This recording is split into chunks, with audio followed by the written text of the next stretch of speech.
President Bola Tinubu arrives Abu Dhabi, United Arab Emirates for annual Abu Dhabi Sustainability Week Summit.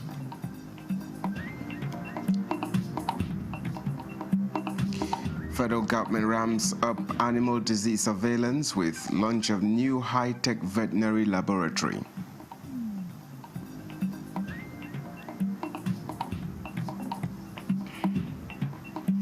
And NDLEA operatives nab 80-year-old dispatch rider and others in nationwide drug raids.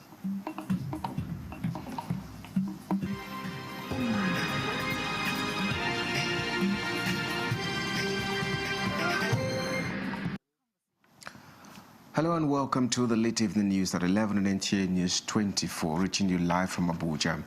My name is Justin Bemunyi. Now, President Bola Tinubu has arrived in Abu Dhabi, capital of the United Arab Emirates, for the annual Abu Dhabi Sustainability Week Summit. The Nigerian presidential airplane landed at the Zayed International Airport at approximately 11:30 p.m. local time this Sunday evening.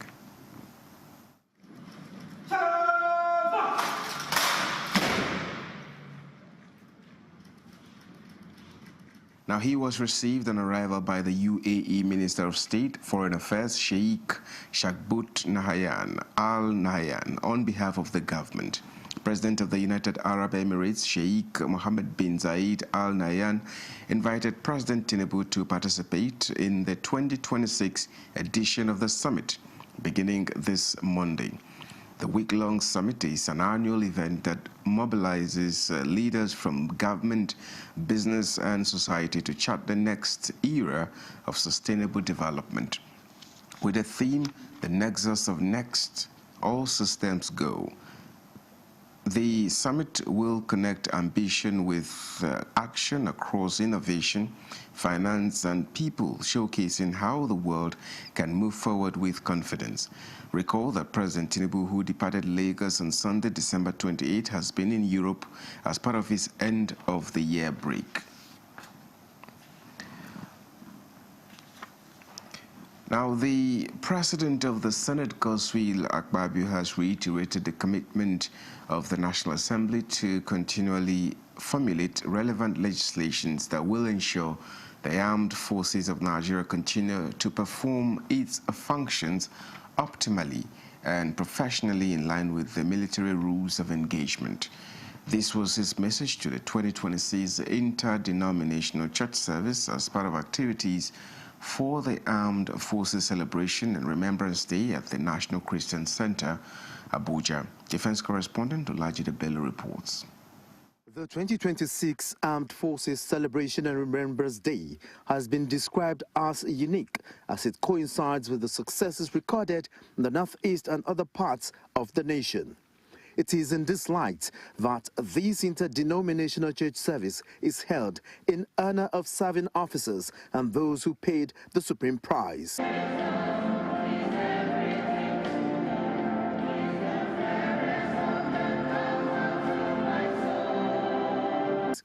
One after the other, accolades filled the air, lauding the contributions and sacrifices of the armed forces to ensure the sovereignty of the nation. The blood of our valiant heroes and heroines serves and will continue to serve as the seed of our national unity and progress. Your message today reminds us that service, sacrifice, and love of country are sacred duties, and that faith remains a powerful source of strength in times of trial. But seeing something like this today, everybody will be happy that one day somebody will remember me, even though I'm not alive, but we're still praying for more. A message of hope by Most Reverend Dan Okafor harped on gratitude, encouragement, and spiritual hope. We remember our fallen heroes, sons and daughters of Nigeria, who laid down their lives that our land may live in peace. Special prayers, a minute silence, and Thanksgiving session characterized the service. Olajide Bello, NTA News. Now, the Minister of Marine and Blue Economy, Adegboyega Oyetola, has renewed his call on state governments across the Federation to urgently ban the use of wooden boats for commercial water transportation and instead invest in safer, modern fiber and aluminium boats. The minister made the call against the backdrop of recent tragic boat accidents, which claimed several lives and left many families in mourning. Chukunonso Abweze reports. Expressed deep sympathy with the victims of the mishaps and extended heartfelt condolences to the families of the deceased. Oyetola, in a statement by his special advisor, Bolaji Akinlola, charges waterway users to take personal responsibility for their safety by adhering strictly to basic safety measures and warns against night travel, which often comes with poor visibility and higher risks, and urges passengers to insist on wearing approved life jackets at all times. The minister stated that the continued reliance on rickety boats in many riverine states and non-adherence to safety standards remain the major contributors to accidents on Nigeria's inland waterways, noting that many of these boats are poorly constructed, inadequately maintained, and prone to structural failure, especially when overloaded or exposed to harsh weather conditions.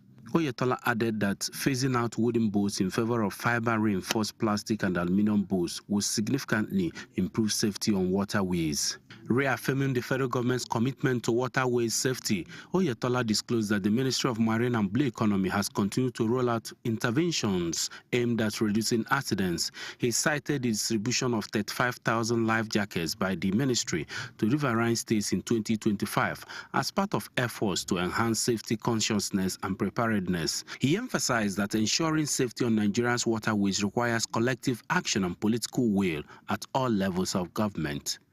Chukunonso Abweze, NTN News. Nigeria's animal health system is gaining renewed momentum as efforts intensify to strengthen disease surveillance and control across the country. The Minister of Livestock Development, Idi Mukhtar Meha, at the inauguration of a state-of-the-art veterinary diagnostic laboratory in Sokoto State, says recent investments in modern veterinary infrastructure are positioning Nigeria for a more efficient, effective and resilient livestock production system. Yusuf Jika has the details. Purpose-built to protect animal health and boost productivity, the state-of-the-art animal disease surveillance laboratory stands as a major leap in Nigeria's livestock transformation journey. The facility, delivered by the Livestock Productivity and Resilience Support Project (LPRES) in partnership with the Sokoto State Government, is designed to strengthen disease detection, enhance biosecurity, and position Nigeria for globally competitive livestock production. Commending the collaboration, the Minister of Livestock Development, Idi Mukhtar Meha, described the laboratory as a critical addition to the industry's ongoing transformation drive, noting that a healthy animal population remains the backbone of food security and economic resilience. These are things that are just nice to have. These are the imperatives, infrastructure that we require to transform the livestock sector in Nigeria. We're talking about animal health. We're talking about survivability. We're talking about sustainability. The only way that can happen is to close those gaps. Here in Sokoto again, we have seen a conscious effort. We are trying to create synergy so that they can work together. We have a laboratory here, then we have the main hospital that is built by NCO for the benefit of the livestock farmers. Adding further momentum, a 10,000 dose capacity solar-powered cold chain facility was also unveiled, a game-changing intervention that guarantees safe storage of vaccines and other vital livestock biologicals. Beyond infrastructure, the minister inspected a fleet of heavy-duty agricultural and earth-moving equipment, tractors, combine harvesters, harrows, and bulldozers procured under the Sokoto State Livestock Breeding Program. Impressed by what he saw, the minister praised the state government's resolve, describing Sokoto as steadily positioning itself as a hub for modern, sustainable livestock enterprise. In Sokoto, Yusuf Jika, NTN News. Now, the federal government will on Monday, January 12, commence the final interview stage of the National Health Fellows NHF Program 2.0, marking a significant milestone in its efforts to strengthen leadership within Nigeria's health sector at the grassroots level. The interviews, which will be coordinated by the sector-wide approach SWAP Coordination Office under the Federal Ministry of Health and Social Welfare, represent the concluding phase of a nationwide selection process that attracted over 150,000 applicants from across the country's 774 local government areas. The National Health Fellows Program aims to select one fellow from each local government area to support the implementation of health sector reforms at the community level. Successful candidates will be expected to learn, observe, and actively participate in strengthening health governance, service delivery, and accountability within their respective localities. Officials noted that the selection process has been carefully structured to promote inclusiveness, transparency, and merit.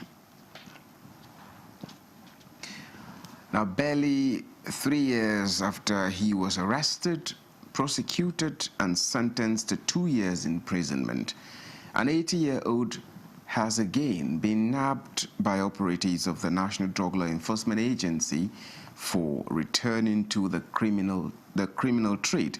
Salwa Khalil Ibrahim reports that tons of illicit drugs were uncovered in raids across the country during the week under review.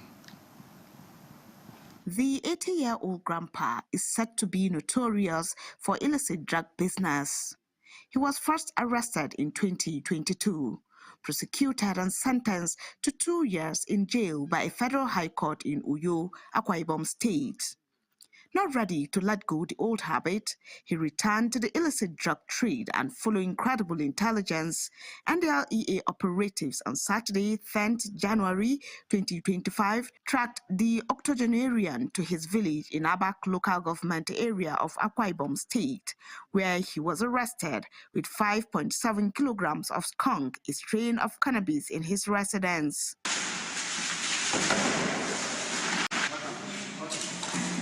In another successful interdiction operation in Akwa Ibom State, NDLEA operatives on patrol along Oron-Ibaka Road in Oron local government area intercepted a 37-year-old businessman while traveling with full-body mannequins for his clothing business in Cameroon.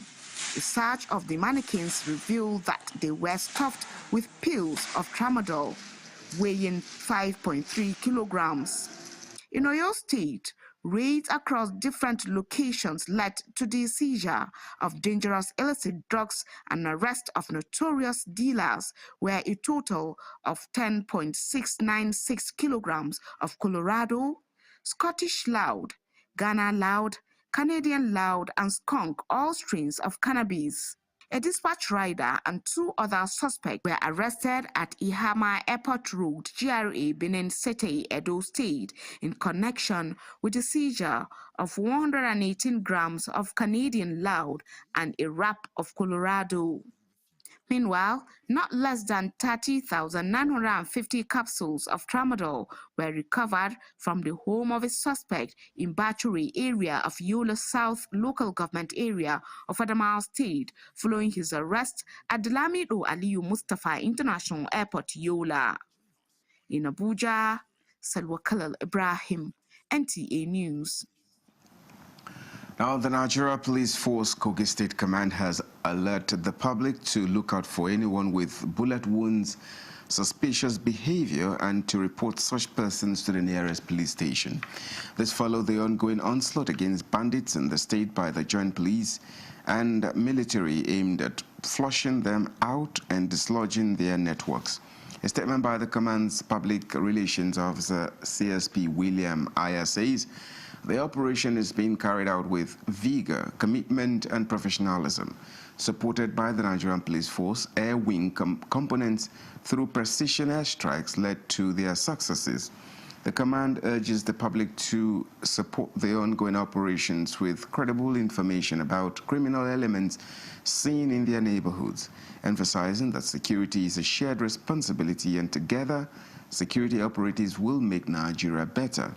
Persons with credible information are to reach out to the command's control room through the following numbers: 07038 329084 or 081 5219 5982. And the Plateau State government has announced the successful rescue of 25 kidnapped victims, mostly children, following a coordinated security operation led by the Department of State Services, DSS.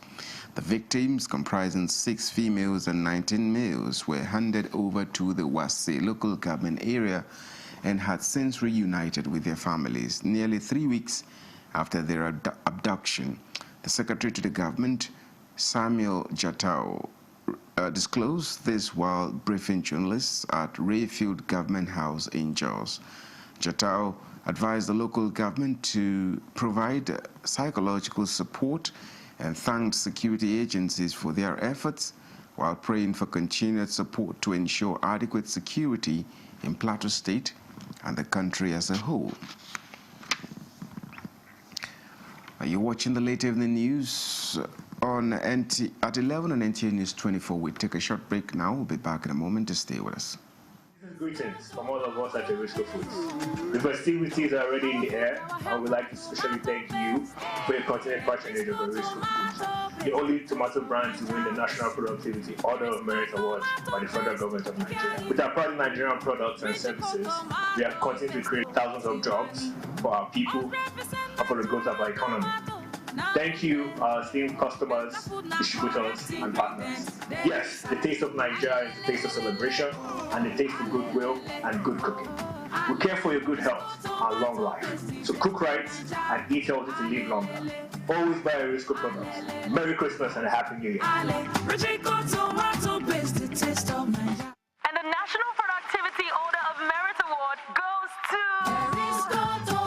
the only tomato paste manufacturer to win the National Productivity Order of Merit Award by the Federal Government of Nigeria, endorsed by the Association of Private Medical Practitioners of Nigeria. This is an evidence of 100% natural goodness, great quality and great taste. So eat healthy to live longer. Use Erisco tomato paste and products. 100% natural tomato.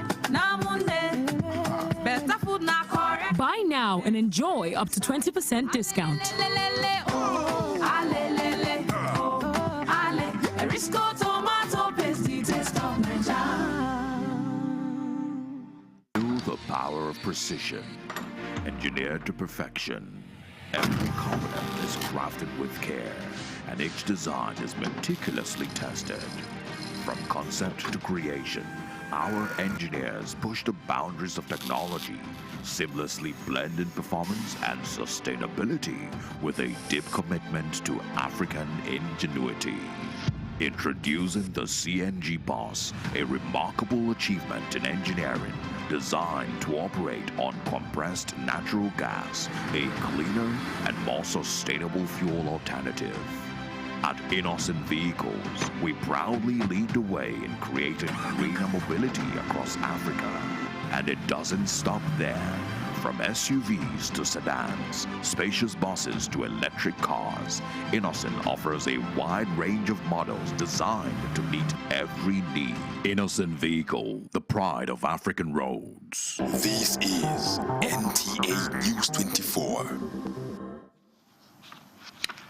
Now, prominent Nigerian leaders have emphasized the importance of inclusive leadership, accountability, and quality representation, describing them as critical pillars for strengthening Nigeria's democratic system. This was at a lecture on leadership chaired by former President Olusegun Obasanjo, who led other Nigerian leaders in calling for credible leadership as a means of strengthening Nigeria's democracy. Sometime in the past, when you are trying to do something that people regard as impossible, they say you are asking for the moon. But now, people have gone to the moon, they have brought us this soil from the moon. So if you ask for the moon now, it's there. We are celebrating the life of a remarkable Nigerian leader, a patriot, and a leader in the making, who I believe are the kind of leaders that we are looking forward to producing in this country. For me, is my son who is celebrating his 60th birthday. I wish you a blessed 60th birthday. For Senator Aminu Waziri Tambuwal, strong democratic structures that allow citizens to play a critical role in holding leaders accountable remains key to the progress of Nigeria. And come out with clear ideas of how to run the country. I do agree, but we must all be involved. After you left the Excellency, my stewards are still not very happy that you are away. Because every time you came for those sandwiches, they got more than their fair share. We want to thank you. I sent and bring you hearty greetings. Now, building national cohesion through quality leadership that promotes unity and diversity and inclusion dominated conversations at the event. Zodima has inaugurated the Imo State Vigilante Organization with men numbering more than 7,000 to boost the security architecture of the state. Beatrice Anyam reports that members of the security organization are to be deployed to their various communities.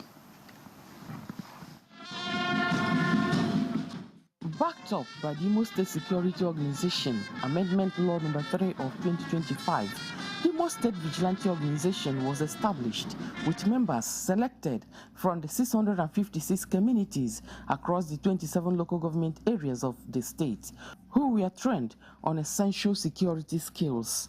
Inaugurating the vigilante outfit, the Imo State Governor Hope Uzodinma tasked them on commitment to duty, urging them to work in synergy to complement the efforts of the security agencies in the state to nip insecurity in the board.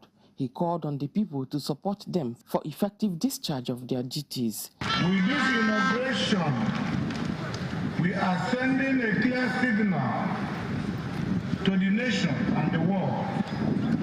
Imo is open. Imo is safe. To the investors looking for a home and the visitors looking for a destination, their search ends here. I want to assure you, Ndimo, that my administration will jealously protect the new Imo which we have secured, the state where investment means opportunity. The Commissioner for Homeland Security and Vigilante Affairs, Modestus Osakwe, and the Imo State Commissioner of Police, Aboki Danjuma, reminded members of the organization that their new position is not an opportunity to intimidate others, but rather to consolidate on successes already recorded so far.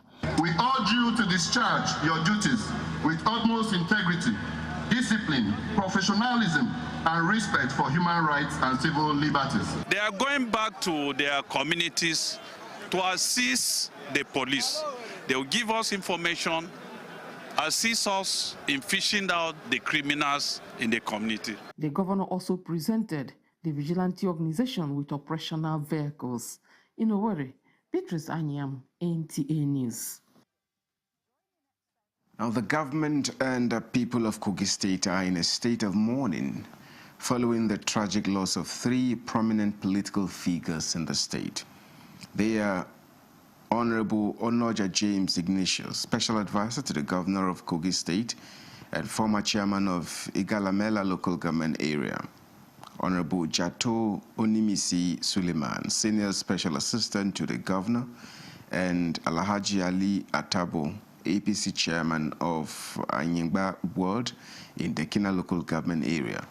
A statement by the Kogi State Commissioner for Information and Communications, Kingsley Femi Afawu, extended heartfelt condolences on behalf of Governor Ahmed Usman Ododo to the families of the deceased, their friends, associates, and the entire APC family. The statement also commiserated with the people of Igalamela, Okene, and the Kina local government areas. It concluded by appreciating the invaluable contributions of the 3 men to Kogi State's development, stating that their legacies of service and sacrifice will continue to inspire. The government prays that their souls rest in perfect peace and God should grant their families fortitude to bear the loss. And this is where we end the news. Thank you so much for watching. My name is Justin Bem. Do have a good night rest.